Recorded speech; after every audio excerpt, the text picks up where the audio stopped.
На 63-тото Охридско лето не грмна само гласот на романската оперска дива Анџела Георгију, како гром од ведро небо на изненадување на илјадната публика. Грмна и министерката за култура Бисера Костадиновска-Стојчевска.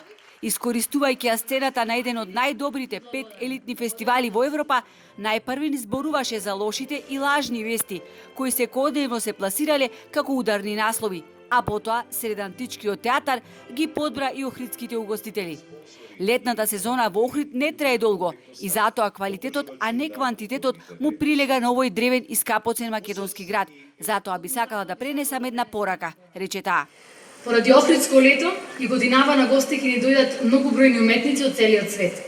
Ги замолувам угостителите да не им наплатуваат како да треба да платат воена оштета или некои други ненамерни долгови од векови наназад. Охридските угостители огорчени, ова е велат чист политички популизам. Отворањето на фестивалот и велелепната сцена на антички не е мегдан за препукување нити за докажување. Да беше државата и лицата што ги водат државните институции и министерства коректни кон угостителите и да ги исполнеа своите обврски кои ги превземаа во континуитет за време на пандемијата и кризата со енергенсите, угостителите ќе можеа да бидат многу пофлексибилни и да излезат во поголем пресрет на гостите, реагираат од независната угостителска комора.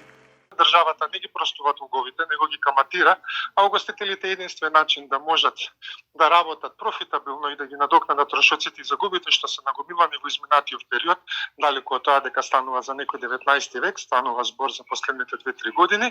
Значи, оваа година пристапија со прилагодени цени према маркетот, пазарот и останатите туристички центри во регионот.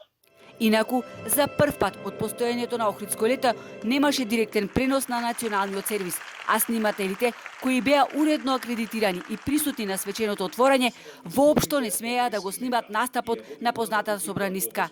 Дозволено беше снимање само на обраќањето на претседателот на државата, министерката за култура и музичкиот селектор, како и палењето на фестивалскиот оган.